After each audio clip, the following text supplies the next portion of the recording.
কেচি আজকে নিয়েছি। কি করবে? এখন ফুল গাছগুলো মরে যাচ্ছে না, শুকনার দিন তো মরে যাচ্ছে, গাছগুলো এখন কলম করে দেব। তারপর ডালে অনেক ফুল ধরে, অনেক বড় বড় হয়েছে, লত লত হয়ে গেছে, লত লত হয়ে গেছে, সেই জন্য কলম দিয়ে দিচ্ছি। কেটে ফেলছি গাছগুলো। মা কেটে ফেলছে গাছগুলো।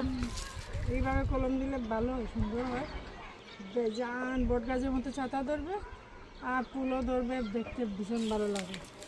কেঁচিটা নষ্ট হয়ে গেছে,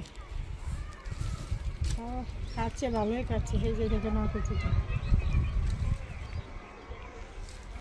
দেখি আগাটা মরে গেছে, ডালের আগাগুলো মরে গেছে, আগুনের দিকে হ্যাঁ, মানে একটা ডালে কয়েকটাই পাতা। কয়েকটা পাতা, এই যে এমন এইভাবে কেটে দিয়েছে, দেখো এই যে কুড়ি আসছে।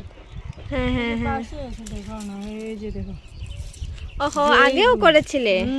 করেছিলাম। এই যে ডাল দেবে এখন, পাতা অনেকগুলো লট দেবে, এখন ফুলও বেশি করে ফুটবে, এগুলো মরে যাচ্ছে না, সেই জন্য কেটে ফেলছি গাছগুলো। কলম দিচ্ছি, কে কে কলম দেয় বলবে তো আমাকে কমেন্ট করে, যে আমি এইভাবে কেটে দিলে কি হয়, বর্ষার দিনও অনেক ডাল দেবে আর ফুলও ফুটবে, ভীষণ বেশি বেশি হয়ে পুরো ফুটবে, এইভাবে কেটে দিলে হবে। ওই যে দেখো গুড়িতে আর পাতা ছাড়ছে, এইদিকে নাই, মরে যাচ্ছে, সেই জন্য এগুলো এইভাবে কেটে দিচ্ছি। বট গাছের মতো পাতা দিবে আর ফুলও ধরবে।